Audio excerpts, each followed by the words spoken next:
ISS Skill Financial Training Center နေကြိုဆိုပါရစေ။ခုပထမဆုံးစင်ကာပူနိုင်ငံမှာအလုပ်အများဆုံးခေါ်တဲ့ website ဖြစ်တဲ့ Job Street Singapore လေးဝင်ပြီးတော့ကိုယ့်ရဲ့ resume ကိုဘယ်လိုစနစ်တကျ update လုပ်မလဲပြီးလို့ရှိရင်အလုပ်ကိုဘယ်လိုရှောင်မလဲဆိုတာကိုပြပြပေးမယ့် video လေးဖြစ်ပါတယ်။ပထမဆုံးမှာကျွန်တော်တို့ဒီ Google website ကိုသွားမယ်ပြီးလို့ရှိရင်ဒီနေရာမှာကျွန်တော်တို့က Job Street Singapore လို့ရတယ်။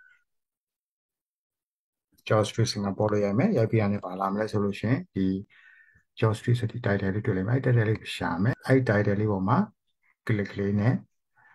ရွေးလိုက်တဲ့အခါမှာအပေါ်ဆုံးမှာ login ဆိုတာတွေ့လိမ့်မယ်။ login နဲ့ဝင်မယ်။ဒီဆုံးကျွန်တော်တို့မှာ account မရှိသေးတဲ့အတွက်ကျွန်တော်တို့က account ကို create လုပ်ရမှာဖြစ်ပါတယ်။အောင်နောက်လေးနည်းနည်းသွားပြီးတော့ကျွန်တော်တို့က free sign up ဆိုတဲ့နေရာလေးကိုသွားမယ်။ sign up free now တဲ့နေရာလေးသွားမှာဖြစ်ပါတယ်။ဒီသွားပြီးဒီနေရာမှာကျွန်တော်တို့ရဲ့ first name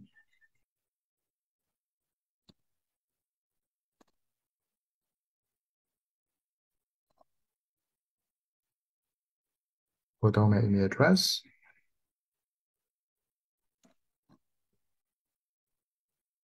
ဒီ password လေးထည့်မယ်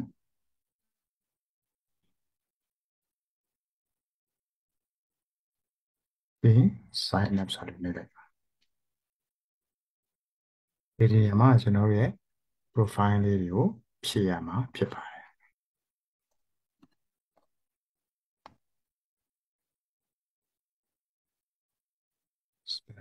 specialize ဆိုတော့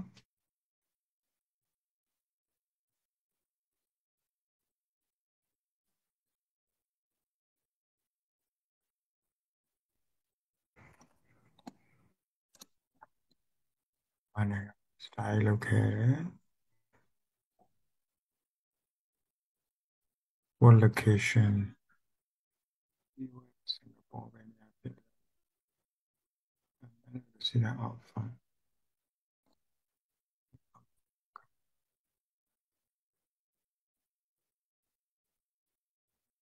working sense ဘယ်တော့ရလို့မလဲဆိုလို့ရှိရင်2020ရကိုစပြီးလှုပ်လို့တဲ့နေ့ကိုရေးရမှာဖြစ်ပါတယ်ဒီနေရာမှာကိုစပြီးလှုပ်လို့တဲ့နေ့ကစာရေးရမှာနောက်ပြီး next ညမှာကတော့ကိုရဲ့ university ကိုဘယ် university ကနေပြီးတော့ဘယ်တက္ကသိုလ်ကနေတော့ပေါ်ရတာလဲ ACC ဆို ACC ပေါ့နော်ကိုရဲ့အမြင့်ဆုံး qualification ရဲ့အကြောင်းကိုရေးရမှာဖြစ်ပါတယ်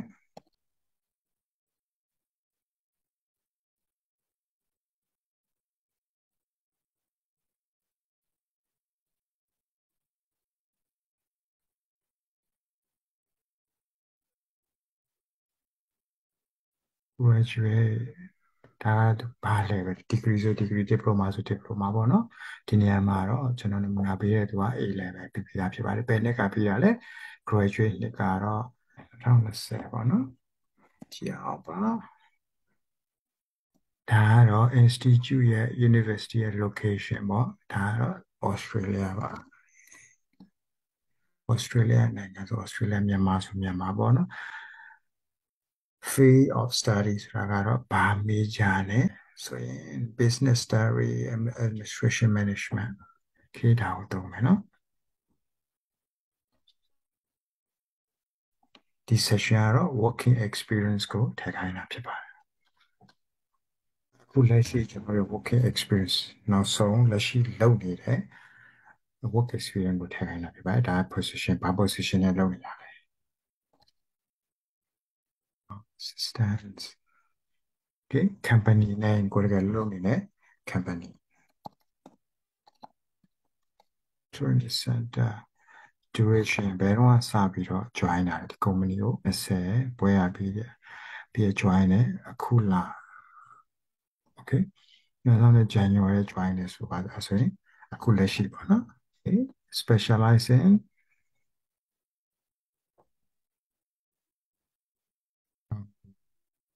industry ရ education industry နော်ကျောင်းမှာဆိုတော့ role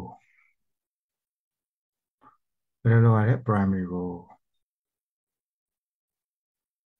financial accounting and reporting basic accounting bookkeeping account excited level လေးလောက်ရတယ် okay position ကတော့ junior executive ဖြစ်မယ်နော် junior executive okay 94 plus phone number ထည့်လို့ရတယ်ဆိုရင်တခါဒီမှာပေါင်းထည့်လိုက်မယ်ဒါပါလေ plus 95လို့ထည့်လိုက်မှာပေါ့ plus ထည့်လို့ရလားရဘူး plus 95ရ okay 90 over 95 line နဲ့စပြီး complete session ပြီးသွားပြီအဲဆိုရင်ဒီမှာ welcome to Zaya ဆိုပြီးတော့ကိုယ့်ရဲ့ profile ကို view လို့ရပါပြီနော် view profile လို့နှိပ်ကြည့်ပါနှိပ်ကြည့်ပြီးလို့ရှိရင်ကျွန်တော်ဒီမှာတက်ကြည့်အောင် okay ဒီရဲ့ဘေးနားလေးမှာ experience ဆိုတာရှိကိုကြက်တဲ့အပိုင်းကိုသွားပြီးတော့ကြည့်လို့ရတယ်နော်အခု experience ကိုရင်သွားကြည့်အောင် experience လို့ရှိရင်ကျွန်တော်ဒီမှာ experience နဲ့ပတ်သက်တာလေးတွေပြင်လို့ရတယ်နော်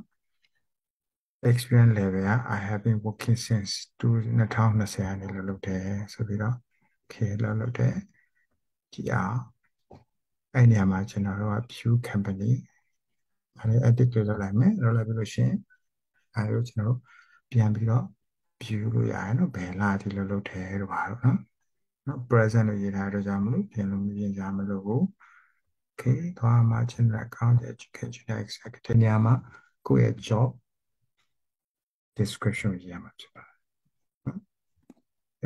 နော်ကိုလိုရဲ့ job description ရေးပါမယ် daily description ရေးပြီးဆိုရင် save နေရာမှာ experience ကျွန်တော်ထည့်ပြီးတဲ့အချိန်မှာဒါကကုမ္ပဏီတစ်ခုထဲမှာလုပ်တဲ့သူတွေပေါ့နော်တကယ်လို့ကုမ္ပဏီနောက်ထပ်အများကြီးလုပ်ရတဲ့ဆိုဒီမှာ add ဆိုတော့ထပ်ထည့်လို့ရပါသေးတယ်အဲလို့ရှိရင်နောက်ထပ် position တွေတိုက်တယ်နဲ့ထပ်ပြီးခွဲသွားလို့ရပါတယ်နော် okay ပြီးလို့ရှိရင် save ဒုတိယအနေနဲ့ကျတော့ကျွန်တော် education ကိုသွားမယ် education မှာတော့လောဆယ် Western University Western Australia မှာ A level style လို့ထားတာကိုရေးထားတယ်အဲ့ဒါကိုကျွန်တော် edit လုပ်မယ် edit လုပ်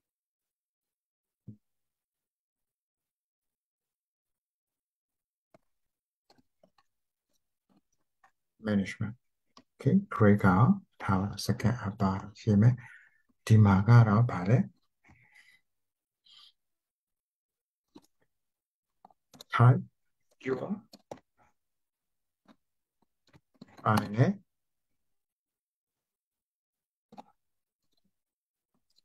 project ဆိုရအောင်နော် type your file project ရေးမရှိဘူးဆိုရင်တော့လည်းမရှိနေပါဘူးရေးမယ်ဆိုရင်ဒီနေ့မှာ type your file project ရေးမယ်ရေးပြီးကျွန်တော်တို့ဘာလုပ်မလဲ save ဒါကပထမအဆုံးကြောင်းဒုတိယ education တော့ဒီမျိုးရှိခဲ့ဆိုရင်ကျွန်တော်ဘာလုပ်မလဲ add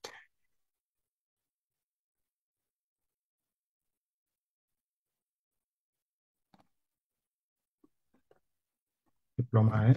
okay great ကဘယ်လောက်လဲဒီမှာဘာကိုရေးမလဲကို financial accounting FA financial accounting MA management accounting ကို study လုပ်ခဲ့တဲ့ subject တွေကိုခြားရေးမယ်နော်ဒါ AC part 1 diploma သမားတွေအတွက် BT နောက်တစ်ခု okay ASEAN level 3 diploma ဆို ASEAN level 3 diploma ဟိုပေါ်မှာ CCI ဖြစ်မှာပေါ့နော်ဒီပေါ်မှာ CCI ဖြစ်မယ်သူရဲ့ graduate unit တွေဒါတယ်လေ diploma ပြီးလို့ရှိရင် university location ကကြတော့ဒါမြန်မာမဟုတ်ဘူးဒါဆို UK ဖြစ်မယ်ဒီပါဒီဒါ UK rate မရထားဘူးဒါပြီးအဲ့ဒါပြီးလို့ရှိရင်ဘာလုပ်မလဲကျွန်တော်တို့ save လုပ်ပါမယ် yes နောက်တစ်ခုကဘာသွားမလဲ skills ကိုသွားမယ် skills okay နေရာမှာပထမဆုံးလာမှာတော့ English ပေါ့နော် education မှာ English ကိုတည်ရတဲ့ beginner တော့ထည့်လို့မရဘူး proficiency level က intermediate လောက်ထည့်ရမှာနော် advanced လည်းတော့မလုပ်ပါနဲ့ပြီးလို့ရှိရင်ဘာလုပ်မလဲထပ်ပြီးတော့ဒီ skills ရှိရဆို add မယ်နော်ထပ်ဒီနောက်တစ်ခုက and more will be accounting accounting software မှာ နော် accounting software ကျွန်တော်ဒါ beginner တော့မလုပ်နဲ့နော်ဒါကျွန်တော်တင်တာမှာတင်ပေးမှာ advanced level တင်ပေးမှာလေဒါကို advanced လို့ထည့်မယ်နော် advanced level တင်ပေးမှာပါခင်ဗျားခုဘာတည်တည်လဲ0 accounting software တခုကိုကျွန်တော်ကျင်တည်ဆိုတာလေ accounting software တခုကနော်အဲ့ဒါကိုလေကျွန်တော်တို့က intermediate လောက်တော့ထည့်မယ်နော်တခု advanced accounting ဆိုတော့တခုက intermediate လောက်ထည့်တယ်ထည့်ရမယ် skill ဒီ software ကိုတလို့ရှိရင်ထည့်မယ်နော်အကောင်းဆုံးဟိုအကျွမ်းကျင်ဆုံး software တခုကို advanced လို့ထည့်ပြီး general intermediate လောက်ထည့်မယ်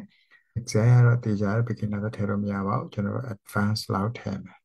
Excel ကိုလည်း intermediate လောက်ပဲထည့်မယ်နော်နောက်ပါရှိသေးလဲထပ်ပြီးတော့ Microsoft Skill Microsoft Office ကိုတော့ဒါ code beginner မရအောင်เนาะဒါတော့ Microsoft Office ကိုတော့ intermediate advanced ဘယ်လောက်သုံးနိုင်လဲဆိုတော့ထည့်ရမယ် Microsoft နောက်ပါထည့်ခြင်းလဲကိုချက်တာထည့်ပါเนาะဒါလေးကျွန်တော်လောဆယ်ဒီ software ရှင်တွေထည့်မယ် accounting နဲ့ပတ်သက်တဲ့ရုံးနဲ့ပတ်သက်တာတွေရှင်ထည့်ပြီးတော့မလုပ်နဲ့ save scale ကျွန်တော်ကပြီးတော့ဟဲ့နော်နောက်တစ်ခုကတော့ languages တွေကြည့်အောင်ပါ languages မှာတော့ of course ကျွန်တော်တို့ကပထမဆုံး English ပါနော် English ကိုကြည့်အောင်သူက spoken ဆိုတာကစကားပြောတာတော့ကျွန်တော်တို့ကဘယ်လိုခေါ်မလဲသူကပေးထားတာက number level 1ကနေပြီးတော့မှ10တိရှိတယ်เนาะကျွန်တော်တို့ဘယ်လောက်ထိထားမလဲ spoken ကို quick communication fluent ဖြစ်တယ်ဆိုတဲ့ level ဒီ9ထက်ပေါ့6ခွန်ပေါ့ခွန်လောက်ထားမယ်ရေးတဲ့နေရာမှာလည်းကျွန်တော်တို့အဲ့လိုပဲရေးတဲ့နေရာမှာလည်းခွန်လောက်ပဲထားမယ်ဆိုတော့ဒီကကျွန်တော်တို့ email ကောင်းကောင်း communicate လုပ်နိုင်တယ်ဆိုတော့ဒီက email ရေးရကောင်းတဲ့တည်းပဲပေါ့ခွန်လောက်ထားမယ်เนาะ okay at language ကျွန်တော်တို့ဘာလုပ်မလဲ Japanese တို့ဟို Chinese တို့ထပ်ပြောတတ်တယ်ဆိုလို့ရှိရင်အဲ့မယ်နော်ထပ်ပြီးတော့ at language ကိုလုပ်ပြီးတော့ကျွန်တော်တို့Chinese ထပ်ထည့်ရအောင်နော်စင်ကာဆိုရင်တော့တရုတ်တွေများတယ် CHI Chinese language တရုတ်ဆိုလို့ရှိရင် Mandarin ပေါ့နော်တရုတ်ရရင် Mandarin ကိုရွေးမယ် Japanese ရရင် Japanese ကိုတရုတ်ရရင် Mandarin ကိုတွဲမယ်နော်ဒီလိုရှင်းလည်းဘယ်လောက်ပြောမယ်နော်ဒီမှာဒီကောင်ဆိုရင် Mandarin ဆိုကျွန်တော်တို့ကတော့ကျွန်တော်6လောက်ရတယ်ပဲထားပါတော့ရေးတာတော့ကျွန်တော်တို့မရအောင်เนาะ6 5လောက်ပဲထားရရင်ပြောတာเนาะမရရင်တော့ပြင်ဖြုတ်မယ်ရရင်ရုပ်တော့မလုပ်ပြီးတော့ဘာလုပ်မလဲကျွန်တော်တို့ add save เนาะ please select primary language or ဘယ်ဟာက primary ဒီကတော့ primary language ကပါတယ်ဒါကတော့အဓိက language ပေါ့ English နဲ့အဓိကပြီးနောက်တစ်ခုကဘာလဲ additional information เนาะအားလား information တွေကျွန်တော်မရှိဘူးexpress line 1000ပါဝင်1005ပါဝင်ရှိတယ်ဒါကိုပြန်ပြီးတော့ပြင်နေတယ် edit လုပ်ရှင်တယ်ဆိုလို့ကျွန်တော် edit ကိုရွေးပြရလို့ရတယ်เนาะ edit လို့ဘယ်လောက်ပြင်နေတာလဲ preferable location anywhere in Singapore စင်ကာပူထဲမှာနိုင်ငံထဲမှာဆိုပြီးစင်ကာပူချင်းချင်းလေးเนาะဘယ်နေရာဖြစ်လို့ရတယ် language ရပြီ about me ငါအကြောင်းသွားတော့ငါအကြောင်းမှာဖြည့်ထားပြီးသားစီအထူး contact number တွေ email address တွေမြန်မာ nationality မြန်မာဒီမှာပြင်နေတယ်ဆိုရင်လည်းကျွန်တော် edit ကနေတော့ပြင်လို့ရတယ်အခုကျွန်တော်ရဲ့ upload resume ကျွန်တော်တို့ကျောင်းသားတွေကိုရေးပေးထားတဲ့ cover letter resume ကိုဒီမှာ upload ဆိုတာက website ကိုတင်လိုက်မှာเนาะ okay upload now ကိုယူမယ်ယူပြီးလို့ရှိရင်ဒီနေရာလေးကိုရောက်ပြီ choose file ဘယ်နားမှာတင်ထားလဲเนาะဒီမှာဆရာတို့ကျွန်တော် upload လုပ်လိုက်မယ်နားဆောင်မှာ upload လုပ်နေတယ် choose file လုပ်ပြီးပါပြီကျွန်တော် upload လုပ်လိုက် okay ဒါဆိုလို့ရှိရင် your resume Z1H series was uploaded successfully ရရှိသွားပြီဆိုလို့ရှိရင်ကျွန်တော်တို့ကဒီ window လေးကို close လုပ်လိုက်မယ် okay တကယ်လို့ကျွန်တော်တို့ကဒါဆိုလို့ရှိရင်ဒါကျွန်တော်တို့ကဒီ uploader resume ကြည့်ချင်လား view နဲ့ပါနော်ကြည့်လို့ရတယ်နော်ကျွန်တော်ရဲ့ uploader resume တွေပါပြန်ပိတ်မယ် okay ဒါဆိုလို့ရှိရင် replace လုပ်ချင်တိုင်းလုပ်ပြီးတော့နောက်က upload အသစ်နဲ့ replace လုပ်ပြီးရပါတယ်ဒါဆိုရင်ကျွန်တော်တို့ရဲ့ resume ကိုကောင်းကောင်း upload လုပ်ပြီးပါပြီ resume ကိုလည်းကောင်းကောင်း create လုပ်ပြီးသွားပြီဆိုတော့ကျွန်တော်တို့ဒီမှာ account မှာဆရာဆိုရှိနေပြီးကျွန်တော် my account ဆိုတာလေးကိုတွားလိုက်မယ်တွားလိုက်ရင်ကျွန်တော်ရဲ့ information ဒီမှာ please validate your email okay ဘယ်လိုပါလဲ ဒါကျွန်တော် view profile သွားရတယ်ကျွန်တော်တို့ရဲ့အကြမ်းမြင် account assistant နဲ့ကိုလာရှိတယ်အကြမ်းမြင်လေးပေါ်လာပြီเนาะဒါကျွန်တော် resume တို့ဒီမှာ resume နဲ့အကုန်ရေးထားပါတယ် education တွေပေါ်နေတယ်အဲကျွန်တော်အလုပ်တွေကိုရှာတော့မယ်ဘာလုပ်မလဲဒီ job search တွေကိုတွားမယ် keyword ဘာနဲ့ပတ်သက်တော့ကျွန်တော်တို့ကရှာမှာတော့မှအကောင့်နဲ့ပတ်သက်တော့ကောင်းဒီ fund ကိုတွားမှာလားကောင်းဒီ fund ကိုယူလိုက်တာနဲ့နော် specialize ကြိုက်တဲ့နေရာနော်အကောင့်ဒီ specialize ဆိုတာအကောင့်ဒီ fund တို့ဒီလို account finance full sales market အဲ့လိုမဟုတ်ကျွန်တော်တို့ကအကောင့်နဲ့ပတ်သက်တဲ့ကြိုက်တဲ့နေရာကြိုက်တဲ့ company ကိုကျွန်တော်ယူပါ city area စင်ကာပူယူမယ်ဒါတွေကိုကျွန်တော်မယူအဲ့တော့ကျွန်တော်အကောင့်လေးဖောင်းရှောက်ရင်အကောင့်လေးဖောင်းကိုမရှောက်ချင်ဘူးဆိုရင်ကျွန်တော်ဘာလုပ်မလဲ